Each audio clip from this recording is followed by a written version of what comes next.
ফেরাউনের শক্তির কাছে মুসা এবং বানু ইসরাইল যত অসহায় ছিল, আজকের বিশ্বের মুসলমানেরা, আজকের যে সমস্ত জালিম রাষ্ট্র আছে তাদের কাছে অত অসহায় নয়। তাহলে মুসা আলাইহিস সালামকে আল্লাহ সুবহানাহু ওয়া তাআলা বাস্তবে দেখাচ্ছে যে পৃথিবীতে তুমি যা চোখে দেখো এগুলো কিছুই নয়। আল্লাহ সুবহানাহু ওয়া তাআলা চাইলে যদি এই লাঠিকে এখন বাস্তব জ্যান্ত সাপে পরিণত করে দিতে পারে, তাহলে সারা বিশ্বের সুপার পাওয়ারদের কাছে যে পারমাণবিক বম আছে ওগুলোকে পানিতে পরিণত করে দিতে পারে।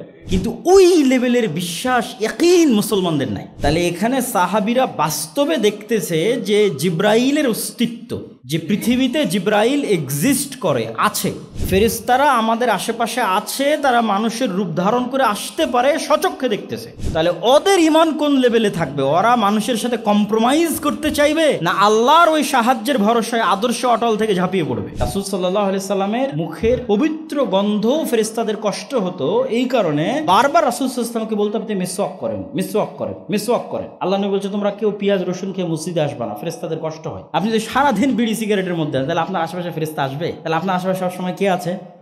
শয়তান আছে। যাবতীয় প্রশংসা, হামদ ও সানা মহাপরাক্রমশালী আল্লাহ সুবহানাহু তাআলার জন্য, সকলেই বলি আলহামদুলিল্লাহ। দরুদ ও সালাম বর্ষিত হোক পৃথিবীর সর্বশেষ ও সর্বশ্রেষ্ঠ রাসূল আহমদ মুহাম্মদ মুস্তাফা সাল্লাল্লাহু আলাইহি ওয়াসাল্লামের প্রতি। আজকে অত্র মসজিদে আমার সংক্ষিপ্ত জুমার খুতবার বিষয়বস্তু আল ঈমান বিল গায়ব, অদৃশ্যের উপর বিশ্বাস স্থাপন। আল্লাহ সুবহানাহু তাআলা পবিত্র কোরআন মাজিদে একদম শুরুতেই, যখন পবিত্র কোরআন যালিকাল কিতাবু লা রাইবা ফীহি হুদাল লিল মুত্তাকিন, এটি সেই কিতাব যা মুত্তাকিদের জন্য অবতীর্ণ হয়েছে, বলতে গিয়ে মুত্তাকিদের পরিচয়ে এক নম্বরে উল্লেখ করেছেন ইউমিনুনা বিল গায়ব, যারা অদৃশ্যের উপর বিশ্বাস স্থাপন করে। আমার সংক্ষিপ্ত বিশ্লেষণে মনে হয়েছে অধিকাংশ মুসলমান শুধু মুখে ঈমান আনার কথা বলে, কিন্তু প্রকৃত অর্থে কেউই অদৃশ্যের উপর ইয়াকিন, অদৃশ্যের যে 6টি বিষয়ের উপর ঈমান রাখার কথা বলা হয়েছে, ইয়াকিনের কথা বলা হয়েছে, সেই ইয়াকিন অধিকাংশ মুসলমানের নাই। ইয়াকিন এমন এক স্তর যা বাস্তবে চোখে দেখার যে বিশ্বাস, সেটিকে বলা হয় ইয়াকিনের স্তর। যেমন আপনি জানেন যে আগুন জ্বালিয়ে দেয়, এটিও ইয়াকিনের স্তর নয়। যখন আপনার নিজের হাত আগুনে পুড়ে যাবে এবং আপনি বুঝবেন যে আগুনে পুড়লে কেমন লাগে, তখন যে এই বিষয়ের উপর আপনার বিশ্বাসটা অর্জন হবে যে আসলে আগুন পুড়িয়ে দেয়, এই কথাটার উপর তখনকার বিশ্বাসটা হচ্ছে ইয়াকিন। আপনি জানেন মক্কা মদিনা আছে, লন্ডন আছে, আমেরিকা আছে, কিন্তু কোনোদিন নিজে চোখে দেখেননি। বিশেষ করে যখন অডিও ভিডিও ছিল না, তখনকার যুগের কথা যদি বলি, তো আপনার বিশ্বাস ইয়াকিনের স্তরে পৌঁছে যাবে যখন আপনি নিজে চোখে যাবেন এবং দেখবেন, তখন যে বিশ্বাস সেটি ইয়াকিন। তো অদৃশ্যের বিষয়গুলোর প্রতি আল্লাহ সুবহানাহু তাআলা এমন বিশ্বাসের কথা বলছেন, যেমন বিশ্বাস যেন মানুষ দেখে ফেলেছে অথবা হয়ে গেছে।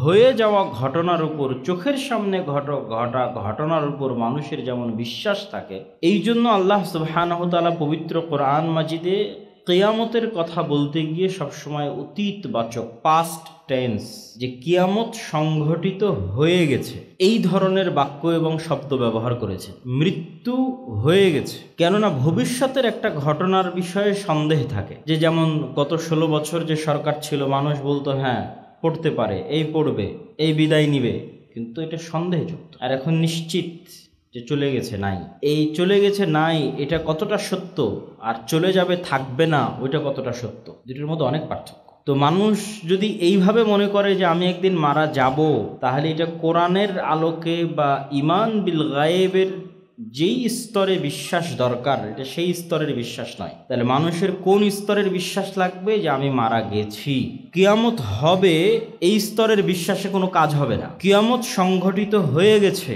এই স্তরের বিশ্বাস দরকার। এবং এগুলো অবাস্তব নয়। আপনি যদি এখন বসে কল্পনা করেন যে 2025, 26, 27 এভাবে গুনতে গুনতে 2099, তারপরে 2100, তো 2100 সালের পৃথিবীতে আমরা আজকে এখানে যারা বসে আছি কেউই নাই। এটাই সত্য যে পৃথিবীতে যখন 2100 সাল আসবে, তখন আমাদের যে গড় আয়ু, আমরা যারা এখানে আজকে উপস্থিত আছি তারা তখন কেউ নাই। তাহলে আমরা কি মারা গেছি। এবং এইরকমই কোনো এক সময় কিয়ামত সংঘটিত হবে, বিচার হবে, জান্নাত জাহান্নামের ফায়সালা হবে। মানুষকে ওই লেভেলের কল্পনা করতে হবে যে হ্যাঁ কিয়ামত হয়ে গেছে, বিচার সম্পন্ন হয়ে গেছে, আল্লাহ সুবহানাহু ওয়া তাআলা জান্নাত এবং জাহান্নামের ফয়সালা শুনিয়ে দিয়েছেন, এবং আমি এখন হয় জান্নাতে আছি না হয় জাহান্নামে আছি। এটা হলো মানুষের এমন একটা ঠিকানা যার পরে আর হবে বলে কিছু নাই, তার আগ পর্যন্ত সব হয়ে গেছে। তো আপনি যদি কল্পনা করেন যে আল্লাহ সুবহানাহু ওয়া তাআলার দয়ায় আপনি এবং আমি জান্নাতে চলে গেছি, অতীত কল্পনা, মৃত্যু হয়ে গেছে, কবর সম্পূর্ণ হয়েছে, কিয়ামত সংঘটিত হয়ে গেছে, বিচার সম্পূর্ণ হয়ে গেছে, আমি এবং আপনি এখন জান্নাতে আছি, জান্নাতে চলে গেছি। তারপরেও জান্নাতের যে স্তরভেদ, জান্নাতের যে ফ্যাসিলিটি, যে সুযোগ সুবিধা, দুনিয়ার সুযোগ সুবিধার সাথে জান্নাতের সুযোগ সুবিধার আসমান এবং জমিন পার্থক্য। যেমন দুনিয়াতে একটা মসজিদে আমরা গেলাম যেখানে এসি আছে, এই মসজিদে আসলাম এখানে এসি নাই, এটা দুনিয়ার সুযোগ সুবিধার পার্থক্য। দুনিয়াতেই আর একটা মসজিদে যাব যেখানে ফ্যানও নাই, বিদ্যুৎও নাই, কারেন্টও নাই। দুনিয়ারই একটা মসজিদে যাব যেখানে হয়তো টাইলস আছে, এমন টাইলস যা রোদেও ঠান্ডা থাকে। এগুলো দুনিয়াবি সুযোগ সুবিধাগত পার্থক্য। এর চাইতে বড় পার্থক্য তৈরি হবে জান্নাতে। দুনিয়ার পার্থক্য দেখে মানুষের যতটুকু আফসোস হয় যে ওর বাড়িতে এসি আছে আমার বাড়িতে নাই, ওর বাড়িতে কারেন্ট আছে আমার বাড়িতে নাই, ওর বাড়িতে ফ্রিজ আছে আমার বাড়িতে নাই, এই দুনিয়াবি সামান্য সুযোগ সুবিধা দেখে মানুষের মধ্যে যে আফসোস তৈরি হয়, জান্নাতের সুযোগ সুবিধার পার্থক্য এত বেশি যে ওখানকার আফসোসের মাত্রা হবে আরও বেশি। আমি জাহান্নামের কথা বলতেছি না, জান্নাতে যাওয়ার পর যে আফসোস হবে জান্নাতের সুযোগ সুবিধার পার্থক্যের কারণে। আমাদেরকে যদি সর্বনিম্ন স্তরের জান্নাতও দেওয়া হয় তাহলে তার প্রশস্ততা আসমান এবং জমিনের সমান, তথা একজন ব্যক্তির রাজত্বই থাকবে আসমান এবং জমিনের সমান। এই 1-2 কাঠা নয়, সমগ্র পৃথিবী আল্লাহ সুবহানাহু ওয়া তাআলা তাকে দিয়ে দেবে। কিন্তু তারপরও আফসোস, একটা সুবিধাগত পার্থক্য বলি, যে জান্নাতের একটা ফ্যাসিলিটিগত পার্থক্য। যারা জান্নাতের সর্বোচ্চ স্তরে আছে তারা হয়তো এমনও স্তরে কেউ আছে যে সব সময় আল্লাহ সুবহানাহু ওয়া তাআলাকে দেখছে, এমনও স্তরে কেউ আছে যে হয়তো 1 সপ্তাহে দেখছে, কেউ হয়তো 1 মাসে দেখছে। আর আমরা হয়তো এমন সর্বনিম্ন স্তরে আছি যেখানে মাসকে মাস, বছরকে বছর পার হয়ে গেলেও আল্লাহ সুবহানাহু ওয়া তাআলার সাক্ষাৎ হয় না, দেখা হয় না। শুধু এই একটা সুযোগ সুবিধাগত পার্থক্য জান্নাতীদের হৃদয়ে যেই পরিমাণ আফসোস তৈরি করবে, এটা আমি জাহান্নামীদের হৃদয়ের আফসোস বলছি না। আমরা তো জান্নাতে চলেই গেছি, কিন্তু চলে যাওয়ার পর যে সুযোগ সুবিধার পার্থক্য তৈরি হয়েছে জান্নাতের স্তরে, তার একটা সুবিধাগত পার্থক্য বললাম আল্লাহ সুবহানাহু ওয়া তাআলাকে দেখা এবং না দেখা।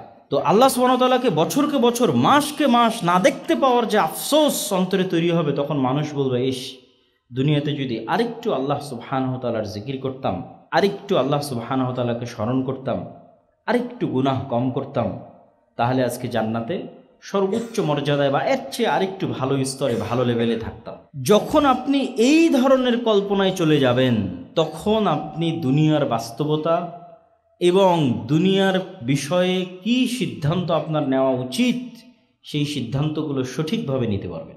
মুসলমানদের অধিকাংশ মুসলমানের ঈমান বিল গায়েব, ইয়াকিনের স্তরে তো নয়ই, অধিকাংশ আলেম ওলামা, বিভিন্ন ইসলামী দল সংগঠন, তাদেরও নয়। কি জন্য নয়? সবাই দুনিয়াবি আসবাব, আল্লাহ সুবহানাহু ওয়া তাআলা দুনিয়াতে কার্যকরণের যে সূত্র নির্ধারণ করেছেন, এটিকেই সবাই সব কিছু মনে করে নিয়েছে। দুনিয়াতে কার্যকরণের কিছু লজিক, কিছু সূত্র আল্লাহ নির্ধারণ করে দিয়েছে, এটা কাজ করে।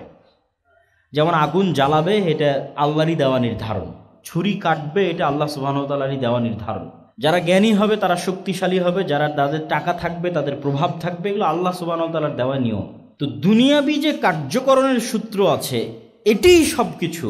এই বিশ্বাস 90% বেশি মুসলমানের, আলেম ওলামার, ইসলামী দল এবং সংগঠনের। আল্লাহ সুবহানাহু ওয়া তাআলা চাইলে সবই পরিবর্তন করে দিতে পারেন।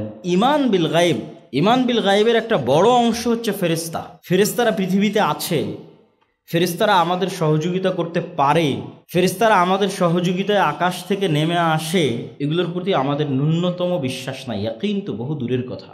হ্যাঁ, মুখে বলার সময় বলেছি আমানতু বিল্লাহি ওয়া মালাইকাতিহি ওয়া কুতুবিহি ওয়া রাসূলিহি, যে ঈমান আনয়ন করছি আল্লাহর ওপর, আল্লাহর ফেরেশতার ওপর, পরকালের উপর, কিন্তু বাস্তবে কারো ঈমান নাই। মুসা আলাইহিস সালাতু ওয়াস সালামকে আল্লাহ সুবহানাহু ওয়া তাআলা এটাই শিখিয়েছিলেন যে তুমি বাস্তবে যা চোখে দেখো এটা হচ্ছে দুনিয়াবি কার্যকরণের সূত্র যা আল্লাহ নির্ধারণ করেছে, কিন্তু আল্লাহ সুবহানাহু ওয়া তাআলা চাইলে এটিকে মুহূর্তে পরিবর্তন করে দিতে পারেন। এটি আল্লাহর শক্তি এবং আল্লাহর ক্ষমতার উপর বিশ্বাস। এটা যেন মুসা আলাইহিস সালাতু ওয়াস সালাম খুব ভালোভাবে অনুভব করতে পারে, কেন মুসা আলাইহিস সালাম এত দুর্বল ছিলেন ফেরাউনের তুলনায়। আজকের মুসলমানেরা, আজকের বিশ্বের যারা মহাশক্তিধর, তাদের তুলনায় অত দুর্বল নয়। যত দুর্বল মুসা আলাইহিস সালাম এবং বানু ইসরাইল ফেরাউনের শক্তির কাছে ছিল, ফেরাউনের শক্তির কাছে মুসা এবং বানু ইসরাইল যত অসহায় ছিল, আজকের বিশ্বের মুসলমানেরা, আজকের যে সমস্ত জালিম রাষ্ট্র আছে তাদের কাছে অত অসহায় নয়। তাহলে যখন মুসা আলাইহিস সালাতু ওয়াস সালাম সর্বোচ্চ অসহায়, তখন দুনিয়াবি কার্যকরণের কোনো সূত্র যেটা দিয়ে দুনিয়াতে কাজ হয়, সৈন্য সামন্ত লাগবে, অস্ত্রপাতি লাগবে, এদিকে কিছু নাই। না অস্ত্র আছে, সব লোক যারা তার নিজের জাতির, স্বজাতির, স্বগোত্রের, সব গোলাম, কৃতদাস, সব ফেরাউনের কৃতদাস। তাহলে উনি কিভাবে স্বপ্ন দেখবে যে ফেরাউনের এই 1000 বছরের রাজত্ব, বিশাল সেনাবাহিনী, বিশাল পুলিশ, অস্ত্রপাতি, বিশাল জাদুকরদের বাহিনী, এদের সাথে উনি কী নিয়ে লড়াই করবে? উনি যদি শুধু দুনিয়াবি জিনিসের উপর ভরসা করে থাকে তাহলে তো সম্ভব নয়। এই জন্য আল্লাহ সুবহানাহু ওয়া তাআলা ওনার হাতের লাঠিকে জ্যান্ত সাপ করে দিলেন, এবং মুসা আলাইহিস সালাতু ওয়াস সালামের হাতের লাঠি যে সাপে পরিণত হয়, এই সাপ বাস্তব সাপ। এবং জাদুকরদের সিজদা করার কারণও এটি, কেননা জাদুকরদের হাতেও যে লাঠি ছিল, যে দড়ি ছিল, সেগুলোও কিন্তু সাপ হয়েছিল। মুসা আলাইহিস সালাম তো ওদের সাপ দেখে ভয় পেয়ে গেছে যে এতগুলো সাপ একসাথে ছুটে আসতেছে, তাহলে কেন জাদুকরেরা সিজদা করলো? জাদুকরদের হাতের দড়ি, হাতের লাঠিও সাপ হয়ে গেছে, কিন্তু ওগুলো ছিল জাদুর সাপ, বাস্তব সাপ হয়নি। যেই সাপের বিষ থাকে, যেই সাপ খেয়ে ফেলে, বাস্তব জীবন্ত জ্যান্ত সাপ যেটা মাঠে আছে, এই সাপ হয়নি। কিন্তু মুসা আলাইহিস সালাম যখন তার লাঠি ছেড়ে দিয়েছে, তখন এই লাঠিটা বাস্তব সাপে পরিণত হয়ে গেছে। তখন জাদুকরেরা বলছে তো জাদু নয়, আর একটা লাঠিকে বাস্তব সাপে পরিণত করা তো পৃথিবীতে কারো পক্ষেই সম্ভব নয়। তখন তারা সিজদায় অবনত হয়েছে যে না, ইনি আল্লাহ সুবহানাহু ওয়া তাআলার রাসূল। তাহলে মুসা আলাইহিস সালামকে আল্লাহ সুবহানাহু ওয়া তাআলা বাস্তবে দেখাচ্ছে যে পৃথিবীতে তুমি যা চোখে দেখো এগুলো কিছুই নয়। আল্লাহ সুবহানাহু ওয়া তাআলা চাইলে যদি এই লাঠিকে এখন বাস্তব জ্যান্ত সাপে পরিণত করে দিতে পারে, তাহলে সারা বিশ্বের সুপার পাওয়ারদের কাছে যে পারমাণবিক বম আছে ওগুলোকে পানিতে পরিণত করে দিতে পারে। কিন্তু ওই লেভেলের বিশ্বাস, ইয়াকিন মুসলমানদের নাই। যেই লেভেলের ইয়াকিন এবং বিশ্বাস আল্লাহ মুসা আলাইহিস সালামের মধ্যে তৈরি করেছিল, যে তুমি দুনিয়াবি আসবাবের উপর ভরসা করিও না, তুমি শিখো যে আল্লাহ সুবহানাহু ওয়া তাআলা তোমার সাহায্যে, তোমার সহযোগিতায় যা ইচ্ছা তাই করতে পারে। মুসা আলাইহিস সালাম তো আর জানতেন না যে আল্লাহ সমুদ্রের মধ্যে রাস্তাও তৈরি করে দিতে পারে, এটা জানতেন না।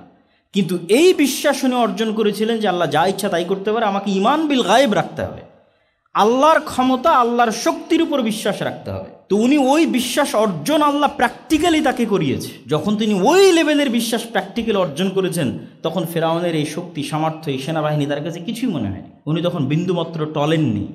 তখন তার আল্লাহ ভরসার প্রতিদান হিসেবে আল্লাহ সুবহানাহু ওয়া তাআলা সমুদ্রের মধ্যে রাস্তাও তৈরি করে দিয়েছে। আল্লাহ সুবহানাহু ওয়া তাআলা মরুভূমির মধ্যে থেকে ঝর্ণা বের করে দিয়েছেন। আল্লাহ সুবহানাহু ওয়া তাআলা আকাশ থেকে, জান্নাত থেকে খাদ্যদ্রব্য পাঠিয়েছেন, মান্না এবং সালওয়া। কিন্তু আজকের মুসলমানদের ওই ঈমান বিল গায়ব নাই, যে আমি আমার আদর্শ এবং নীতির উপর অটল থাকব, আল্লাহর সহযোগিতা আসবে, এই বিশ্বাস নাই। আরে না, আমাকে এটা অর্জন করতে হলে তো এটা ছাড় দিতে হবে, আমাকে এটা অর্জন করতে হলে এটা বাদ দিতে হবে। আমি যদি এভাবে, দুনিয়াতে এখন এইভাবে চলে না, দুনিয়াতে আপনাকে টিকে থাকতে হলে এভাবেই থাকতে হবে। ফলত শরীয়তের মধ্যে, ঈমানের মধ্যে, আমলের মধ্যে হাজারো এবং শত রকমের বিকৃতি নিয়ে মানুষকে সন্তুষ্ট করার প্রবণতা, বড় বড় পরাশক্তিদেরকে সন্তুষ্ট করার প্রবণতা, যে তারা সন্তুষ্ট হোক, এখন আর এইভাবে চলবে না। কিন্তু আল্লাহ সুবহানাহু ওয়া তাআলা সন্তুষ্ট হলে আল্লাহ সুবহানাহু ওয়া তাআলা যে ফেরেশতা অবতীর্ণ করতে পারেন এই বিশ্বাসী নাই। অথচ রাসূলুল্লাহ সাল্লাল্লাহু আলাইহি ওয়াসাল্লামের সহযোগিতায় আল্লাহ সুবহানাহু ওয়া তাআলা বহুবার ফেরেশতা অবতীর্ণ করেছে। এবং মানুষ আজকে যেই বন্ধু বান্ধবের সাথে পরিচিত, যে আত্মীয় স্বজনের সাথে পরিচিত, আল্লাহ যখন নিজে মানুষকে তৈরি করেছেন, তখন আদম আলাইহিস সালাতু ওয়াস সালাম না তার কোনো ছেলের সাথে পরিচিত হয়েছেন, না তার কোনো স্ত্রীর সাথে পরিচিত হয়েছেন, না কোনো মানুষ বন্ধু বান্ধবের সাথে পরিচিত হয়েছেন, না কোনো মানুষ শত্রুর সাথে পরিচিত হয়েছেন। আদম আলাইহিস সালাতু ওয়াস সালামকে পৃথিবীতে আনার পরে মানুষ ছাড়া আর দুইটা জীবন্ত সৃষ্টি জীবের সাথে আল্লাহ পরিচয় করিয়েছেন একটা ফেরেশতা, একটা শয়তান। তাহলে মানুষের প্রথম পরিচয়, প্রথম বন্ধুত্ব, প্রথম শত্রুতা মানুষের সাথে হয়নি। মানুষের প্রথম পরিচয়, প্রথম বন্ধুত্ব, প্রথম শত্রুতা হয়েছে ভিন্ন জগতের দুই সৃষ্টি জীবের সাথে, একটা শয়তান, একটা ফেরেশতা। কিন্তু আমাদের তো ওই লেভেলের বিশ্বাসই নাই যে হ্যাঁ আমার কাঁধে বাস্তবে দুইজন ফেরেশতা আছে, অথবা এখন বাস্তবে এই মসজিদে ফেরেশতারা অবস্থান করতেছে, অথবা রাসূল সাল্লাল্লাহু আলাইহি ওয়াসাল্লাম বলেছেন জুমার দিন মসজিদের দরজায় ফেরেশতা বসে থাকে এবং যত মানুষ আসতে থাকে তাদের নাম লিখতে থাকে। যখন খতিব মেম্বারে দাঁড়িয়ে যায়, আজান হয়, তখন তারা খাতা বন্ধ করে দিয়ে তারাও মসজিদে খতিবের বক্তব্য শোনার জন্য বসে। এটা শুধু আমরা শুনেছি, কিন্তু বাস্তবে যে এটি ঘটতেছে এই লেভেলের বিশ্বাস নাই। কিন্তু ওই লেভেলের বিশ্বাস যারা স্বচক্ষে দেখেছে তাদের আছে। যেমন সাহাবীরা, তারা স্বচক্ষে দেখেছে ফেরেশতাদের সংক্রান্ত যত ঘটনা রাসূলুল্লাহ সাল্লাল্লাহু আলাইহি ওয়াসাল্লামের জীবনে আছে, তার সবগুলোকে যদি এক জায়গায় করা যায় তো অসংখ্য ঘটনা হবে, যা আজকের এই বক্তব্যে বলে শেষ করতে পারবো না। এটা আমাদের বিস্তারিত একটা বই আসতেছে। এমনি দুই একটা ঘটনা ধরেন, এরকম একদিন বৈঠকে এরকমই মানুষ, মদিনা তো অত বড় শহর নয়, আজও ছোট শহর, সেই দিন তো আরও ছোট ছিল। তো একজন অপরিচিত মানুষ আসলো, তো এত ছোট শহর, আর এটা তো আজকের সফর নয় যে আমি আবদুল্লাহ ঢাকা থেকে সৈয়দপুর বিমানে আসলাম, ওইটা তো এই যুগের সফর নয়। তখন সফর মানে মরুভূমির ধুলাবালির মধ্যে সফর। তাহলে হয় এই মানুষ এই গ্রামের হলে আমি চিনব, আর যদি এই গ্রামের না হয় তাহলে তোকে মরুভূমি সফর করে আসতে হয়েছে, তার প্রভাব ওর গায়ে থাকবে। তো সফরেরও আলামত নাই, পরিষ্কার ধবধবে সুন্দর চকচকে। সরাসরি এসে আল্লাহ রাসূল সাল্লাল্লাহু আলাইহি ওয়াসাল্লামকে জিজ্ঞেস করছে ঈমান কি, ইসলাম কি, ইহসান কি। উত্তর দেওয়া শেষ, ফেরত চলে যাচ্ছে। আল্লাহ নবী বলছে তোমরা কি জানো কে এসেছিল? তো বললেন আল্লাহ এবং আল্লাহ রাসূল ভালো জানে। তো বলে জিবরাইল এসেছিল তোমাদেরকে দিন শেখানোর জন্য। তাহলে এখানে সাহাবীরা বাস্তবে দেখতেছে যে জিবরাইলের অস্তিত্ব, যে পৃথিবীতে জিবরাইল এক্সিস্ট করে, আছে, ফেরেশতারা আমাদের আশেপাশে আছে, তারা মানুষের রূপ ধারণ করে আসতে পারে, স্বচক্ষে দেখতেছে। তাহলে ওদের ঈমান কোন লেভেলে থাকবে? ওরা মানুষের সাথে কম্প্রোমাইজ করতে চাইবে, না আল্লাহর ওই সাহায্যের ভরসায় আদর্শ অটল থেকে ঝাঁপিয়ে পড়বে? ওরা তো দেখেছে রাসূল সাল্লাল্লাহু আলাইহি ওয়াসাল্লামের সাথে বদরের যুদ্ধে, উহুদের যুদ্ধে, খন্দকের যুদ্ধে কিভাবে ফেরেশতা নেমে আসতো। সাদ বিন মুআজের জানাজার ক্ষেত্রে রাসূল সাল্লাল্লাহু আলাইহি ওয়াসাল্লাম বলছেন যে সাদ বিন মুআজের জানাজায় ৭০,০০০ ফেরেশতা অংশগ্রহণ করেছে, এবং তার লাশ যখন ভারী হচ্ছিল ওজনে, রাসূল সাল্লাল্লাহু আলাইহি ওয়াসাল্লাম বললেন এই লাশের সাথে ফেরেশতা আছে এত বেশি পরিমাণে যে লাশের ওজন ভারী হয়ে গেছে। খন্দকের যুদ্ধ শেষ করে রাসূল সাল্লাল্লাহু আলাইহি ওয়াসাল্লাম যখন বাড়িতে আসলেন, এসে যখন তার তরবারি রেখে দিয়ে গোসল করতে যাচ্ছেন, জিবরাইল এসে বলছে আপনি তরবারি রেখে দিয়েছেন, আমরা তো রাখিনি। কেন? ওই যে ইহুদিদের ৩টা গোত্র, বানু কুরাইজা, বানু কায়নুকা, বানু নাজির, এরা বিশ্বাসঘাতকতা করেছিল খন্দকের সময়, এদেরকে শেষ করতে হবে, বিশ্বাসঘাতক রাখা যাবে না, মদিনা থেকে বের করে দিতে হবে। তো আনাস রাদিয়াল্লাহু তাআলা আনহু বলছে যে আমরা যখন ইহুদিদের এই গোত্রগুলোর দিকে এগিয়ে যাচ্ছিলাম, তখন এদের বাসস্থলের অলিগলিতে জিবরাইলের বাহিনীর উড়ন্ত ধুলা আমরা দেখছিলাম। সহিহ হাদিস, যে জিবরাইলের বাহিনীর উড়ন্ত ধুলা আমাদের আগে আমরা সচক্ষে দেখছিলাম। তাহলে তারা নিজে চোখে ফেরেশতাদের সহযোগিতা দেখেছে, যে আল্লাহ আসমান থেকে ফেরেশতা পাঠিয়েছে মুহাম্মদ সাল্লাল্লাহু আলাইহি ওয়াসাল্লামকে সহযোগিতা করার জন্য। তাহলে ওদের ঈমান কোন লেভেলের? ঈমান বিল গায়েব, যে ফেরেশতা আছে, ফেরেশতা আমাদের হিসাব লিখছে, এবং ফেরেশতারা আমাদের সাহায্যে পৃথিবীতে নেমে আসতে পারে। এরকম কত অসংখ্য হাদিস, একের পর এক বলতে থাকলে হাদিস শেষ হবে না, শুধু ফেরেশতা সংক্রান্ত হাদিস। কিন্তু আপনি মুসলমানদের কাছে যান, আলেম ওলামাদের কাছে যান, সবাই দুনিয়াবি আসবাবের উপর ভরসা করে আছে। কারো আল্লাহ সুবহানাহু ওয়া তাআলার শক্তি, ক্ষমতা এবং গায়েবের উপর বিশ্বাস নাই এবং অটল ঈমান নাই। ঈমান বিল গায়েবের উপর ইয়াকিনের স্তরে বিশ্বাস আছে। এরকম 50 জন মানুষও যদি তৈরি হয়, 100 জন মানুষও যদি তৈরি হয়, যাদের সাথে আল্লাহ সুবহানাহু ওয়া তাআলার সম্পর্ক এবং যোগাযোগ অত্যন্ত মজবুত, যারা তাদের জিহ্বাকে ব্যস্ত রাখে আল্লাহ সুবহানাহু ওয়া তাআলার স্মরণে, এবং যাদের সাথে ফেরেশতার বন্ধুত্ব অত্যন্ত মজবুত, যাদের সাথে শয়তানের শত্রুতা অত্যন্ত টপ লেভেলের, এরকম 50-100 জন মানুষ বাংলাদেশের ক্ষমতা না, সারা পৃথিবীর ক্ষমতা দখল করে নিতে পারে। মানে কেউ চিন্তা করতেছে যে সে দুনিয়াবি আসবাব ব্যবহার করে বাংলাদেশের ক্ষমতা দখলে নেবে, আর আল্লাহ সুবহানাহু ওয়া তাআলা কোরআনে বলে রেখেছে সারা পৃথিবীর ক্ষমতা দখলের রাস্তা। কিন্তু লাগবে ঈমান বিল গায়েবের সর্বোচ্চ স্তর, সারা পৃথিবীর ক্ষমতা দখল হয়ে যাবে, শুধু বাংলাদেশ না। আর দুনিয়াবি আসবাবের উপর ভিত্তি করে ক্ষমতা দখল করবেন, আল্লাহ সুবহানাহু ওয়া তাআলার দ্বীনের সাথে কম্প্রোমাইজ করে, ওই আসবাব দিয়ে আল্লাহ আপনাকে অপমান করবে।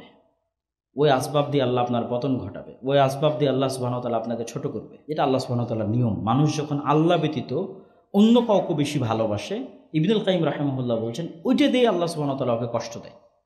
মনে করেন কোনো একজন মেয়েকে আপনি আল্লাহর চেয়ে বেশি ভালোবেসেছেন, ওই মেয়ে আপনাকে এমন ছেঁকা দেওয়া দিবে, ওইটা দিয়ে আল্লাহ সুবহানাহু ওয়া তাআলা আপনাকে কষ্ট দেবে। এই জন্য ভুলেও কোনো কিছুকে আল্লাহ সুবহানাহু ওয়া তাআলার চেয়ে বেশি বেশি ভালোবাসতে নেই। মনে করেন টাকাকে আপনি আল্লাহ সুবহানাহু ওয়া তাআলার চেয়ে বেশি ভালোবাসতেন, টাকা দিয়ে আল্লাহ সুবহানাহু ওয়া তাআলা আপনাকে ধ্বংস করে দিবে। এটা আল্লাহ সুবহানাহু ওয়া তাআলার নিয়ম। তো ফেরেশতাদের সাথে বন্ধুত্ব, আল্লাহ সুবহানাহু ওয়া তাআলার গায়েবের উপর বিশ্বাস, শয়তানের সাথে শত্রুতা, এটাই আদম আলাইহিস সালাতু ওয়াস সালাম আমাদের আদি পিতা সাথে ঘটেছে, ওটাই আমাদের রাস্তা। এই জন্য আপনাকে এবং আমাকে সতর্ক করার জন্য রাসূলুল্লাহ সাল্লাল্লাহু আলাইহি ওয়াসাল্লাম বলেছেন, মা মিন মাউলুদিন, এমন কোনো আদম সন্তান নেই, জন্ম নেয়নি, যার সাথে দুইজন বন্ধু সবসময় থাকে না। একজন ফেরেশতা বন্ধু, একজন শয়তান বন্ধু। প্রত্যেক আদম সন্তানের সাথে সবসময় একজন শয়তান বন্ধু, একজন ফেরেশতা বন্ধু। এবং রাসূল সাল্লাল্লাহু আলাইহি সাল্লাম আরও বলছেন, মানুষের মাথায় যখন কল্যাণকর কোনো চিন্তা আসে ওটা ফেরেশতার কাছ থেকে, অকল্যাণকর কোনো চিন্তা আসে সেটা শয়তানের পক্ষ থেকে। তাহলে আপনি যখনই মনে করবেন যে আপনি একাই আছেন, আর কোরআন এবং হাদিস বলছে আপনি একসাথে তিনজন আছেন, আপনি নিজে, আপনার ফেরেশতা বন্ধু, আপনার শয়তান বন্ধু, যখন আপনি মনে করবেন তিনজন আছেন তখন ফাইট হবে। আর যখন মনে করবেন আপনি একাই আছেন এবং মনে করছেন ফজরে ঘুমিয়ে আছি, এটা তো আমার নিজের জন্যই ঘুমিয়ে আছি, গান শুনছি, এটা তো আসলে আমারই শুনতে ভালো লাগছে এই জন্য শুনছি, এটাই তো শয়তানের সবচেয়ে বড় ধোঁকা এটাই। আর আপনি যদি ফজরে ঘুমিয়েও থাকেন এই মনে করে যে আমাকে ঘুমিয়ে রাখাচ্ছে শয়তান, এইটা ওই ঘুমিয়ে থাকার চেয়ে ভালো যেই ঘুমিয়ে থাকায় আপনি মনে করছেন আপনি ঘুমিয়ে আছেন। দুইজন ব্যক্তি ফজরে ঘুমিয়ে আছে, একজন জানে যে আমাকে ঘুমিয়ে রাখতেছে কে বলেন তো? শয়তান। এই ব্যক্তি ভালো ওই ব্যক্তির চেয়ে যে মনে করতেছে যে আমি তো নিজেই ঘুমাচ্ছি। ও আসলে খেলার নিয়ম জানে না। খেলার নিয়ম না জানলে আপনি খেলবেন কীভাবে? মানে ফুটবল খেলতে গেলে তো আপনাকে খেলার নিয়ম জানতে হবে, কোন দিক দিয়ে মারলে গোল হবে, ফাউল যেন না হয়, ঠিক আছে, প্ল্যানটি কী, কীভাবে আউট হয়, নিয়ম না জানলে তো আপনি খেলতে পারবেন না। ক্রিকেট খেলতে গেলে কোন দাগ পার হলে 4 হবে, কীভাবে পার হলে ছক্কা হবে, বা গ্রামের যত ধরনের খেলা আছে কিতকিত করে যেটাই হোক, প্রত্যেকটার নিয়ম আছে। ওই নিয়মটা জানলে আপনি খেলতে পারবেন। আপনি তো নিয়মই জানেন না যে এই যে পৃথিবীতে যে আপনি প্রেরিত হয়েছেন, এখানে আপনার সাথে কি গেমটা চলতেছে এটাই তো আপনি জানেন না। আর যদি ন্যূনতম এই জ্ঞানটুকু আপনার কাছে থাকে যে না আমি একা না, একসাথে তিনজন, আমার সাথে একজন শয়তান আছে, একজন ফেরেশতা আছে, তাহলে অন্তত আপনি খেলার নিয়মটা শিখেছেন। ভালো খেলতে পারবেন কি পারবেন না সেটা পরে নির্ভর করছে, নিয়ম তো অন্তত জানেন যে আমার অন্তরে প্রত্যেক যে খারাপ কাজের কথা উদিত হচ্ছে এটা আমার শত্রু শয়তান দিচ্ছে। এখন আমি শয়তানের কথা শুনবো না সেটা আমার ডিসিশন, কিন্তু এটা আমার ডিসিশন নয়, এটা শয়তান আমাকে করতে বলতেছে। আর প্রত্যেক যে কল্যাণকর কাজের কথা আমার মনে উদিত হচ্ছে এটা আমার বন্ধু ফেরেশতা ইলহাম হিসেবে আমাকে দিচ্ছে। আমি নিব কি নিব না, গ্রহণ করব কি করব না সেটা আমার সিদ্ধান্ত। এবং এগুলো বানিয়ে বলতেছি না, রাসূল সাল্লাল্লাহু আলাইহি ওয়াসাল্লামের হাদিসে স্পষ্ট আছে। আমি হয়তো একটু সাজিয়ে গুছিয়ে বলতেছি যে মানুষ যখন সকালে ঘুমিয়ে থাকে তখন শয়তান এসে বলে নাম নাম, ঘুমাও, 3টে গিট দেয়, রাসূল সাল্লাল্লাহু আলাইহি ওয়াসাল্লাম বলছে। তাহলে এটা আপনার ইচ্ছা নয়, এটা শয়তান আপনাকে বলতেছে। এবং আপনি যদি ইন প্র্যাকটিক্যাল লাইফ শয়তানের অস্তিত্ব এবং ফেরেশতার অস্তিত্ব পরীক্ষা করে দেখতে চান, যে আমি বাস্তব জীবনে আজকে আব্দুল্লাহ বিন আব্দুর রাজ্জাকের বক্তব্য পরীক্ষা করতে চাই যে হ্যাঁ শয়তান আছে আর হ্যাঁ ফেরেশতা আছে, তাহলে অসংখ্য পরীক্ষা আছে। 2টা পরীক্ষা আজকে আপনাদের দিয়ে যাই।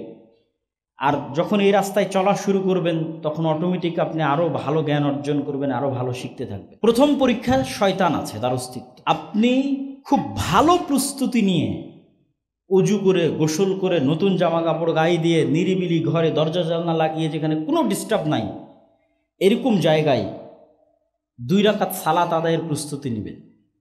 যেই 2 রাকাত সালাত আদায়ে দুনিয়ার কোনো কথা আপনার মাথায় আসবে না, শুধু আল্লাহর কথাই স্মরণে থাকবে। এই যে এত লম্বা প্রস্তুতি নিয়েছেন, নিজের নাফসের উপর কন্ট্রোল রাখতেছেন, কোনো ডিস্টার্ব নাই, মোবাইল নাই, আওয়াজ নাই, সাউন্ড নাই, কিচ্ছু নাই, সালাত শুরু করেছেন, 2 মিনিট যেতে না যেতে আপনি দেখবেন যে আপনার মন আল্লাহ সুবহানাহু ওয়া তাআলার স্মরণ ব্যতীত কোনো দুনিয়াবি স্মরণে লেগে গেছে, অথচ আপনি বুঝতেই পারেননি, আপনার অজান্তে। মানে যদি আপনার জানতে হতো তাহলে আমি বুঝতাম যে না শয়তান নাই, কিন্তু আপনার মন আপনার অজান্তে, আপনি তো সজাগ আছেন, সচেতন আছেন, যেন আমি পুরো সালাত আল্লাহকে স্মরণে রাখতে পারি, দুনিয়ার কোনো কথা যেন না আসে। সজাগ, সচেতন, কনসাস, কনসেন্ট্রেশন থাকার পরেও মন অন্যদিকে চলে গেছে। তাহলে মনকে কে নিয়ে গেল অন্যদিকে? বলেন, কে নিয়ে গেল? শয়তান। আর কি প্রমাণ নেবেন শয়তানের অস্তিত্বের? কাল্ব, মানুষের কাল্ব হচ্ছে পৃথিবীর এত উন্নত লেভেলের প্রযুক্তি যে এটা কালেব, সদা সর্বদা পরিবর্তনশীল। মানুষের চিন্তা, চেতনা, আত্মপরিচয় সব কাল্ব থেকে নির্ধারিত হয়। পৃথিবী যত উন্নতই হোক, ডাটা ট্রান্সফার করতে পারে, মরে যাওয়া মানুষের ব্রেনের সব হাদিস বের করে নিয়ে চলে আসতে পারে, ইমাম বুখারীর ব্রেন কপি হয়ে যেতে পারে, কিন্তু ইমাম বুখারীর যে আত্মপরিচয়, আইনস্টাইন, নিউটনের ব্রেন কপি হয়ে যেতে পারে, কিন্তু ওদের আত্মপরিচয় ফেরত আসবে না। এই আত্মপরিচয়টা কাল্বের উপর নির্ভর করে, যেখানে রূহ আল্লাহ সুবহানাহু ওয়া তাআলা দিয়েছে, যেটা দেখা যায় না, যেটা ধরার মতো কোনো প্রযুক্তি পৃথিবীতে নাই। এটা অনেক উপর লেভেলের প্রযুক্তি, যেখানে সরাসরি শয়তান কানেক্ট হতে পারে, যেখানে সরাসরি ফেরেশতা কানেক্ট হতে পারে।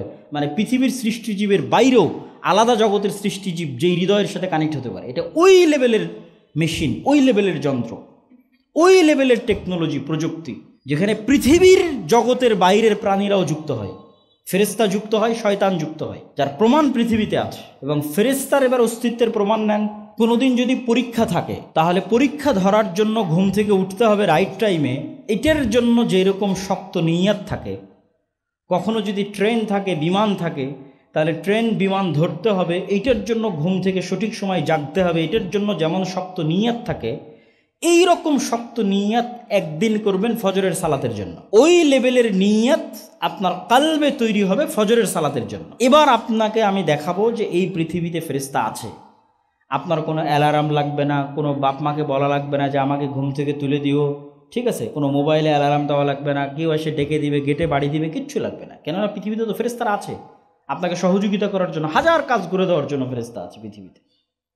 তো আপনাকে রাইট টাইমে ফজরে উঠিয়ে দেওয়ার দায়িত্ব ফেরেশতা পালন করবে। আপনি পরীক্ষা করে দেখেন যে আপনাকে উঠিয়ে দেয় কিনা ফজরে।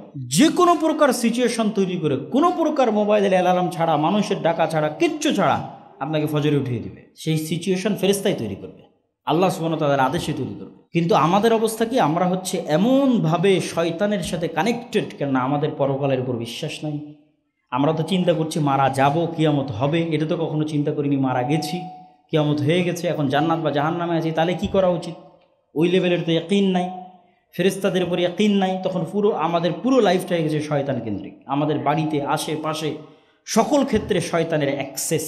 যেমন আমরা মোবাইলের ওয়াইফাইয়ের অ্যাক্সেস দিই, ঠিক আছে? তারপরে বিদ্যুৎ চোরাই লাইন সরবরাহ করি, অ্যাক্সেস দেই আর একজনকে। ওয়াইফাইয়েরটা বেশি কানেক্টিং এই জন্য যে ওটা তার ছাড়াই অ্যাক্সেস পাওয়া যায়, চোখে দেখা যায় না এরকম অ্যাক্সেস। তো এই অ্যাক্সেসও চোখে দেখা যায় না। আমাদের বাড়ির আশেপাশে সব জায়গায়, আমাদের জীবনের সর্বত্র আমরা শয়তানকে অ্যাক্সেস দিয়ে রেখেছি। শয়তান যা যা ভালোবাসে আমরা তাই করি। শয়তান অপবিত্রতা ভালোবাসে, আমরা অপবিত্রই থাকি। কেউ পেশাবের যত্ন নেয় না, পেশাব ছিটে না আসুক সেদিকে খেয়াল করে না। অজু অবস্থায় থাকতে হবে সেই মর্মে কোনো সচেতনতা নাই। সালাতবিহীন জীবন, এটা তো শয়তানের জন্য সবচেয়ে সুবর্ণ সুযোগ। কুকুর শ্রীগালের মতো জীবন, সালাতবিহীন জীবন। তাহলে তো 24 ঘন্টা আমার আশেপাশে শয়তান আছে। বাড়িতে ঢোকার সময় সালাম নাই, খাওয়ার সময় বিসমিল্লাহ নাই, জিকির নাই, তাহলে কন্টিনিউয়াস আমি শয়তানের সাথে জীবনযাপন করতেছি, শয়তানের গোলাম হিসেবে, শয়তানের দাস হিসেবে। আর যদি আমি আল্লাহ সুবহানাহু ওয়া তাআলার সাথে কানেক্ট হতে চাই, সঠিক রাস্তায় থাক, তাহলে তো আপনি যখন শয়তানের সাথে আছেন তখন আপনি সঠিক রাস্তায় ফিরবেন কিভাবে? সহযোগিতাকারী বন্ধুই তো নাই। বন্ধু থাকলে না সে আশেপাশে ব্রেনের মধ্যে মাঝে মধ্যে ভালো কথা দিবে, তাহলে কিছু ভালো কাজ করার উৎসাহ তৈরি হবে। তো সব শত্রুকে বন্ধু করে রেখেছে, ভালো কাজের ইচ্ছা তৈরি হবে কোথায় থেকে? তৈরি হবে না ইচ্ছা। অন্তর মারা গেছে, মৃত অন্তর। আর যখন আশেপাশে ফেরেশতাকে অ্যাক্সেস দিবেন, পবিত্র ফেরেশতারা পবিত্র, এরা পবিত্রতা ভালোবাসে। রাসূল সাল্লাল্লাহু আলাইহি ওয়াসাল্লামের মুখের স্বাভাবিক গন্ধ ফেরেশতা সহ্য করতে পারত না, আপনার বিড়ির গন্ধ কিভাবে সহ্য করবে বলেন? রাসূল সাল্লাল্লাহু আলাইহি সাল্লামের মুখের পবিত্র গন্ধ ফেরেশতাদের কষ্ট হতো, এই কারণে বারবার রাসূল সাল্লাল্লাহু আলাইহি ওয়াসাল্লামকে বলতে, আপনি মিসওয়াক করেন, মিসওয়াক করেন, মিসওয়াক করেন। আল্লাহ নবী বলছে, তোমরা কেউ পেঁয়াজ রসুন খেয়ে মসজিদে আসবে না, ফেরেশতাদের কষ্ট হয়। আপনি যদি সারাদিন বিড়ি সিগারেটের মধ্যে আছেন, তাহলে আপনার আশেপাশে ফেরেশতা আসবে? তাহলে আপনার আশেপাশে সবসময় কে আছে? শয়তান আছে। তাহলে আশেপাশে শয়তান আছে, এবং আপনিও শয়তানের বন্ধু হিসেবে আপনিও আস্ত একটা শয়তান পৃথিবীতে বসবাস করতেছেন, কিছুই করার নেই। আর যখন আপনি পবিত্র থাকবেন, সালাত আদায় করবেন, জিকির 24 ঘন্টার যে পরিবর্ধনের উপর আল্লাহ সুবহানাহু ওয়া তাআলা জিকির দিয়েছে। বাড়িতে ঢুকলে, বাড়ি থেকে বের হলে, গাড়িতে উঠলে, মসজিদে ঢুকলে, মসজিদ থেকে বের হলে, টয়লেটে প্রবেশ করলে, টয়লেট থেকে বের হলে, এগুলো প্রত্যেকটা তো আসলে শয়তানের বিরুদ্ধে এক একটা অস্ত্র, যুদ্ধাস্ত্র। যখন ওগুলো সবসময় আপনি ইউজ করবেন, তখন আপনার আশেপাশে সবসময় ফেরেশতা থাকবে, বাড়িতে রহমতের ফেরেশতারা থাকবে। এমনি আপনার ভালো কাজের মন তৈরি হবে, সালাত আদায় করতে মন চাইবে, কোরআন তেলাওয়াত করতে মন চাইবে। আর সবসময় শয়তান থাকলে বছরও কোনো দিন কোরআন পড়া হবে না। শয়তানের অস্তিত্বের আর একটা প্রমাণ হচ্ছে কোরআন। কোরআন পড়ার আগে আল্লাহ বলছে আউযু বিল্লাহি মিনাশ শাইতানির রাজিম, শয়তান থেকে বাঁচতে চাও, কেন এই কোরআন শয়তান তোমাকে পড়তেই দিবে না। আপনি ফেসবুক চালান, ঘন্টার পর ঘন্টা চালাতে পারবেন, মুভি দেখেন, নাটক দেখেন, চায়ের স্টলে বসে টিভি দেখেন, ঘন্টার পর ঘন্টা দেখতে পারবেন। আসেন 5 মিনিট কোরআন পড়েন, ধৈর্য ধরে রাখতে পারবেন না, কেন শয়তান কন্টিনিউয়াস, আপনার উপর শয়তানের প্রভাব এবং কন্ট্রোল সর্বোচ্চ পর্যায়ে আছে। সম্মানিত উপস্থিতি, গায়েবের প্রতি ঈমান মজবুত করা এবং পৃথিবীতে যে আমরা অবস্থান করছি এই পৃথিবীর অস্তিত্বটা পরকালের নিশ্চয়তার সাথে তুলনা করা এবং পৃথিবীতে আসলে খেলাটা কিভাবে চলতেছে শয়তান এবং ফেরেশতার অস্তিত্বের মাধ্যমে এটা অনুধাবন করা এবং সে অনুযায়ী আল্লাহ সুবহানাহু ওয়া তাআলার উপর আস্থা এবং বিশ্বাস রেখে ভালো বন্ধুদের একটা হচ্ছে ফেরেশতা, তাদের আরও নিকটবর্তী হওয়া, আল্লাহ সুবহানাহু ওয়া তাআলার আরও নিকটবর্তী হওয়া, এই রাস্তাগুলো অবলম্বনের মাধ্যমে ঈমান বিল গায়েবকে ইয়াকিনের স্তরে নিয়ে গেলে আপনার মধ্যে যেই শক্তি, যেই সামর্থ্য, যেই নেতৃত্ব, যেই প্রভাব তৈরি হবে, এটা শুধু বাংলাদেশ বিজয় করে ক্ষান্ত হবে না, বরং সমগ্র পৃথিবী বিজয় করতে পারবে। আল্লাহ সুবহানাহু ওয়া তাআলা আমাদেরকে সেই তৌফিক এবং সেই সুযোগ দান করুক, আল্লাহুম্মা আমিন। এবং আমাদের সবার অন্তরে নূর, আল্লাহুম্মা জাআল ফি কলবি নূরা, রাসূল সাল্লাল্লাহু আলাইহি ওয়াসাল্লাম দোয়া করতেন। ফেরেশতারা হচ্ছে নূরের তৈরি এবং আল্লাহ রাসূল সাল্লাল্লাহু আলাইহি ওয়াসাল্লাম দোয়া করতেন যে আল্লাহ আমার অন্তরে নূর দেন, আমার কানে নূর দেন, আমার চোখে নূর দেন, উপরে দেন, নিচে দেন, ডানে দেন, বামে দেন, সর্বত্র নূর তৈরি করে দেন। সৎ আমল নূর তৈরি করে এবং কিয়ামতের মাঠে এবং কবরে এই নূরগুলো আপনি দেখতে পাবেন, যে নূর আপনি দুনিয়াতে সংগ্রহ করেছেন সৎ আমলের মাধ্যমে, জিকিরের মাধ্যমে। আল্লাহ সুবহানাহু ওয়া তাআলা আমাদের অন্তরে সেই নূর তৈরি করার তৌফিক দান করুক, আল্লাহুম্মা আমিন। আলহামদুলিল্লাহ ওয়াহদাহু ওয়াসসালাতু ওয়াসসালামু আলা মান লা নাবিয়্যা বা'দাহ। আজকে আমরা যে মসজিদে এসেছি এই মসজিদ হচ্ছে বাইতুন নূর মসজিদ, যা আজকে প্রথম জুমার খুতবার মাধ্যমে উদ্বোধন হচ্ছে। রাসূল সাল্লাল্লাহু আলাইহি সাল্লামের হাদিস অনুযায়ী আল্লাহর সবচেয়ে পবিত্র জায়গা হচ্ছে মসজিদ এবং সবচেয়ে অপছন্দনীয় জায়গা হচ্ছে বাজার। কেন বাজারে দুনিয়াবি চাহিদা বেশি, মসজিদে দুনিয়াবি চাহিদা কম। মসজিদ পরকালের বেশি নিকটবর্তী আর বাজার দুনিয়ার বেশি নিকটবর্তী। মসজিদে আসলে এবং মসজিদে বসে থাকলে সালাত আদায়ের পর যতক্ষণ বসে থাকবে ততক্ষণ ফেরেশতা তার উপর দরুদ, তার রহমত এবং বরকতের জন্য আল্লাহ সুবহানাহু ওয়া তাআলার নিকট দোয়া করতে থাকবে। এবং মসজিদ ভিত্তিক সমাজ গড়ে তোলাই হচ্ছে মুসলমানদের কাজ। মসজিদের সাথে যে অন্তর যুক্ত থাকবে, এই যুক্ত থাকা অন্তর বিশিষ্ট মানুষকে তৈরি করাই তো মুসলমানদের কাজ। মসজিদ আবাদ করা, মসজিদকে ধরে রাখা এবং মসজিদ ভিত্তিক সমাজ তৈরি করা, এটাই সংগঠন। এর চেয়ে পাওয়ারফুল কোনো সংগঠন পৃথিবীতে আসেও নি, ভবিষ্যতেও আসবে না। এর চেয়ে পাওয়ারফুল কোনো সিস্টেম যেটার মাধ্যমে মানুষ একটা আদর্শকে লালন করবে, একটা আদর্শকে ধরে রাখবে, এর চেয়ে পাওয়ারফুল সিস্টেম পৃথিবীতে আসেও নি, ভবিষ্যতেও আসবে না। সেটা হচ্ছে ইসলামের আদর্শকে লালন করার জন্য মসজিদ ভিত্তিক সমাজ ব্যবস্থা গড়ে তোলা। তো যারা এই মসজিদ তৈরির উদ্যোগ নিয়েছে এবং এই পর্যন্ত আসতে পেরেছে, আমি কিছু যুবকদেরকে চিনি, তারাই হয়তো মূল উদ্যোক্তা। তো তারা এত বড় সাহস করেছে এবং এই পর্যন্ত আসতে পেরেছে। আমি অত্র এলাকাবাসীকে উদাত্ত আহ্বান জানাবো যে আপনারা আপনাদের সর্বোচ্চটা এই মসজিদের কাজে এবং আল্লাহ সুবহানাহু ওয়া তাআলার সন্তুষ্টির জন্য সহযোগিতা করার চেষ্টা করবেন, আল্লাহুম্মা আমিন। কিয়ামতের মাঠেও টাকা কাজে আসবে, যেমন দুনিয়াতে টাকা কাজে আসে। দুনিয়াতে বিপদে পড়ে গেলেই দেখবেন যে টাকা কাজে আসে। অসুখ হলে টাকা লাগে, কেস কোর্ট কাচারি মামলাতে পড়লে টাকা লাগে, অফিস আদালত বিভিন্ন জায়গায় কাজ পার করে নেওয়ার জন্য টাকা লাগে, বিপদে আপদে টাকা লাগে। কিয়ামতের মাঠেও যখন বিপদে পড়বেন তখন টাকা লাগবে, কিন্তু তখন তো আর নতুন করে টাকা তৈরি হবে না। এখন পাঠিয়ে রাখলে সেটা তখন কাজে লাগবে। যেমন আপনি দুনিয়ার মেয়ের বিবাহের জন্য অমুক টুমুক বিপদ আপদে সেই জন্য ব্যাংকে জমা রাখতেছেন না, তাই পরকালীন বিপদ আপদ তো আছে, সেই ব্যাংকে কে জমা রাখবে? ওইটা তো আর তখন তৈরি হবে না, কিয়ামতের মাঠে তো আর তৈরি হবে না। কিন্তু পরকালে কিন্তু মানুষ যে কোনো সময় বিপদে পড়ে যাবে। কত গুনাহ করেছেন, কতজনকে গালি দিয়েছেন, গীবত দিয়েছেন, কি করেছেন, ঠিকমতো সালাত আদায় করেন, অমুক তুমুক অসংখ্য বিপদ। ওগুলো কাভার দিবে কে? ওগুলো কাভার দেওয়ার জন্য প্রচুর পরিমাণে ব্যাংকে টাকা জমা রাখতে হবে, পরকালের ব্যাংকে, যাতে আল্লাহ সুবহানাহু ওয়া তাআলার নিকটে। আর আল্লাহর কাছে জমা রাখার সবচেয়ে বড় ফায়দা হচ্ছে ব্যাংকে আর আপনাকে কত % লাভ দেবে, আর আল্লাহ সুবহানাহু ওয়া তাআলা ওইটাকে 1 গুণ, 10 গুণ, 700 গুণ এবং চাইলে তার চেয়েও বেশি বাড়াতে থাকবে। একটা টাকাকে আল্লাহ সুবহানাহু ওয়া তাআলা এভাবে কিয়ামত পর্যন্ত বাড়াতেই থাকবে। তাহলে যখন আপনার পরকালের ব্যাংকে ভালো পরিমাণ অ্যামাউন্ট আছে, মানে আপনি কোটি কোটি টাকার মালিক কিয়ামতের মাঠে, তাহলে এখন শত শত পাওনাদার যদি চলে আসে, কখন কার গীবত করেছেন, কখন কাকে গালি দিয়েছেন, কখন কোথায় নামাজ ছুটে গেছে, তখন এই সমস্ত দানের নেকি দিয়ে তখন ওই সমস্ত গুনাহগুলো, ইবাদতের কমতিগুলো কভার হবে। এবং যদি দান ভালো পরিমাণ থেকে থাকে, শেষ না হয়, তাহলে দানের নেকির বদৌলতে আপনি জান্নাতে চলে যাবেন। এই জন্য আল্লাহ বলেছে যে সালাত দিয়ে, হজ দিয়ে, এগুলো দিয়ে বাক্য ব্যবহার করা আছে জান্নাত পাওয়া যায়। আর দান এবং শহীদ এই দুইটার ক্ষেত্রে বলা আছে জান্নাত কেনা যায়। কেনার মালিকানা, আর একটা যে আমি দিলাম, দান করলাম, দুইটার মালিকানা ভিন্ন রকম। যে আমি আমার নিজের অর্জিত টাকা দিয়ে জমি কিনেছি, আর একটা হচ্ছে না আপনাকে কেউ হেবা সূত্রে দান করে দিল, দুটোর মধ্যে অনেক পার্থক্য। তাহলে কেউ যদি শহীদ হয়ে যায় ও জান্নাত কিনে নিয়েছে, আর কেউ যদি ব্যাপক পরিমাণ আল্লাহ সুবহানাহু ওয়া তাআলার রাস্তায় দান করে তো ও জান্নাত কিনে নিয়েছে, আল্লাহ সুবহানাহু ওয়া তাআলা তার কাছে জান্নাত বিক্রি করেছে। এই জন্য আল্লাহ মানুষকে আহ্বান করেছে যে তোমরা তো দুনিয়াতে ব্যবসা করছো, আমার সাথেও ব্যবসা করো। হাল আদুল্লুকুম আলা তিজারাতিন তুনজিকুম মিন আযাবিন নার।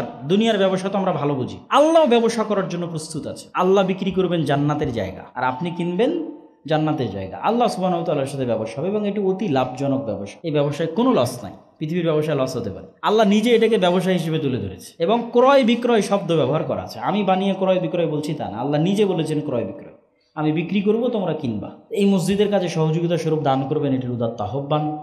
আর যেহেতু এই সমস্ত অঞ্চলে আমাদের আসা খুব কম হয়, তো আমাদের সাথে স্থায়ী যোগাযোগের মাধ্যমই হচ্ছে মাসিক আল ইতিসাম। আমি নিজে মাসিক আল ইতিসামে নিয়মিত সম্পাদকীয় লিখি, প্রতি মাসে 2টা প্রবন্ধ যায় নিয়মিত, তো আমারই লেখা থাকে 3টে নিয়মিত। এবং সম্পাদকীয়গুলোতে সমসাময়িক বিভিন্ন ইস্যু, যেমন এই মাসেরটাতে আছে জাতিসংঘের মানবাধিকার কমিশন নিয়ে, সামনের মাসে আসতেছে বাংলাদেশে বর্তমান সরকারের আমলে এনজিওদের যে বাংলাদেশের পুরো অর্থনীতিকে গ্রাস করা এবং পুরো শিক্ষা ব্যবস্থাকে গ্রাস করার যে চক্রান্ত, যেটা প্রাথমিক বিদ্যালয়ে গানের শিক্ষক নিয়োগের মাধ্যমে এই সরকার প্রমাণ করতে যাচ্ছে, যেটার আমরা সর্বোচ্চ প্রতিবাদ জানাচ্ছি। এবং আমরা এটিও বলতে চাচ্ছি যে যদি এটি প্রতিবাদের মাধ্যমে বন্ধ করা সম্ভব না হয়, তাহলে প্রাথমিক স্কুলে সন্তান পাঠানো হারাম হিসেবে গণ্য হবে। ভিক্ষা করে হলেও প্রাথমিক স্কুলের পাশে সুন্দর আর একটা ইসলামিক স্কুল, ইসলামিক মাদ্রাসা তৈরি করতে হবে, যেখানে কোরআন হাদিস থেকে শুরু করে ইংরেজি, বাংলা, গণিত, সায়েন্স সবই উন্নত মানের শেখানো হয় ইনশাআল্লাহ। তো এই বিষয়ের সম্পাদকীয় আসতেছে সামনের মাসে। তো এই যে মাসিক আল ইতিসামটা প্রতি মাসে আপনাদের কাছে থাকা উচিত, এই মসজিদে আসা উচিত। আরও যারা বিভিন্ন অঞ্চল থেকে আজকে এখানে এসেছেন তাদেরকেও সংগ্রহ করার উদাত্ত আহ্বান জানাবো। আর সর্বোপরি মসজিদ ভিত্তিক মক্তব নিয়ে আমাদের যে কার্যক্রম চলে সেটির সাথে যুক্ত হওয়া। এবার আমাদের মক্তব প্রতিযোগিতা জাতীয় পর্যায়ে টিভি চ্যানেলে আয়োজিত হতে যাচ্ছে, যদি আল্লাহ সুবহানাহু ওয়া তাআলা কবুল করে ইনশাআল্লাহ। সেখানে আপনাদের ছেলেমেয়েরাই পারফর্ম করবে। গ্রামের একদম পাড়াগা থেকে উঠে আসা মক্তবের ছেলেরা প্রতিযোগিতায় অংশগ্রহণ করে টিভি চ্যানেল পর্যন্ত, জাতীয় পর্যায় পর্যন্ত চলে যাচ্ছে আলহামদুলিল্লাহ। তো এইটির সাথে যুক্ত হওয়া এবং এই প্রতিযোগিতাগুলোতে অংশগ্রহণ করা, এটিকে আপনাদের দাওয়াতি কাজের বড় একটা মাধ্যম হিসেবে গ্রহণ করতে পারেন। আমাদের ট্রেনিংয়ের ব্যবস্থা আছে, যাতায়াত খরচও আমরা দিই, থাকা খাওয়া খরচও আমরা দিই, শুধু পাঠানো আপনাদের কাজ, যিনি মক্তবে শিক্ষক হবেন তাকে। আর সর্বশেষ সালাফি কনফারেন্সের দাওয়াত দিচ্ছি আগামী 6-7 নভেম্বর রাজশাহীতে। দেশ বিদেশের আলেম ওলামা থাকবে, পাকিস্তান, ভারত, সৌদি আরব, 3 দেশের আলেম ওলামা থাকবে, বাংলাদেশের তো থাকবেই, আর আমরা তো থাকবো ইনশাল্লাহ। তো সালাফি কনফারেন্সের দাওয়াত, সালাফি কনফারেন্সের কিছু ফেস্টুনও হয়তো আজকে আছে, যারা বিভিন্ন অঞ্চল থেকে এসেছেন তাদেরকে ফেস্টুনগুলো নিয়ে যাওয়ার জন্য অনুরোধ জানাবো। আর সকলকে অংশগ্রহণ দেওয়ার আহ্বান জানাবো। যদি কোনো মতে রাজশাহীটা মিস হয় তাহলে দিনাজপুরেরটা যেন মিস না হয়, যেটা ফেব্রুয়ারির সম্ভবত 6 তারিখ, মাসিক আল ইতিসামের পিছনের পৃষ্ঠায় দেওয়া আছে। দিনাজপুর জামিয়া সালাফিয়াই সালাফি কনফারেন্সে অথবা রাজশাহী জামিয়া সালাফিয়ার সালাফি কনফারেন্সে অথবা দুইটাতেই অংশগ্রহণের উদাত্ত আহ্বান জানাচ্ছি। এবং আজকের বক্তব্য এখানেই শেষ করছি। রাসূল সাল্লাল্লাহু আলাইহি ওয়াসাল্লামের প্রতি আমরা দরুদ পড়ি। ইয়া আইয়ুহাল্লাযীনা আমানু সাল্লু আলাইহি ওয়া সাল্লিমু তাসলিমা। আল্লাহুম্মা সাল্লি আলা মুহাম্মাদ ওয়া আলা আলি মুহাম্মাদ কামা সাল্লাইতা আলা ইব্রাহিম ওয়া আলা আলি ইব্রাহিম ইন্নাকা হামিদুম মাজিদ। আল্লাহুম্মা বারিক আলা মুহাম্মাদ ওয়া আলা আলি মুহাম্মাদ কামা বারাকতা আলা ইব্রাহিম ওয়া আলা আলি ইব্রাহিম ইন্নাকা হামিদুম মাজিদ। ربنا ظلمنا أنفسنا وإن لم تغفر لنا وترحمنا لنكونن من الخاسرين. ربنا ظلمنا أنفسنا وإن لم تغفر لنا وترحمنا لنكونن من الخاسرين. ربنا ظلمنا أنفسنا وإن لم تغفر لنا وترحمنا لنكونن من الخاسرين. ربنا آتنا في الدنيا حسنة وفي الآخرة حسنة وقنا عذاب النار. ربنا آتنا في الدنيا حسنة وفي الآخرة حسنة وقنا عذاب النار. رب ارحمهما كما ربياني صغيرا. رب ارحمهما كما ربياني صغيرا. رب ارحمهما كما ربياني صغيرا. رب ارحمهما كما ربياني صغيرا. اللهم انصر المسلمين المؤمنين المظلومين المجاهدين في فلسطين. اللهم انصر المؤمنين المسلمين المظلومين المجاهدين في فلسطين. اللهم انصر المؤمنين المسلمين المظلومين المجاهدين في فلسطين. اللهم اخذل اليهود والنصارى والكفرة والمشركين. اللهم اخذل اليهود والنصارى والكفرة والمشركين. اللهم اخذل اليهود والنصارى والكفرة والمشركين. اللهم احفظ بلادنا وبلاد سائر المسلمين. اللهم احفظ بلادنا من كيد الكائدين ومكر الماكرين. اللهم احفظ بلادنا من كيد الكائدين ومكر الماكرين. اللهم وفق ولاة أمرنا لما تحب وترضى. اللهم وفق ولاة أمرنا لما تحب وترضى. اللهم وفق ولاة أمرنا لما تحب وترضى. اللهم اشف مرضانا ومرضى جميع المسلمين. اللهم ارحم موتانا وموتى جميع المسلمين. اللهم اشف مرضانا ومرضى جميع المسلمين. اللهم ارحم موتانا وموتى جميع المسلمين. سبحان ربك رب العزة عما يصفون وسلام على المرسلين والحمد لله رب العالمين.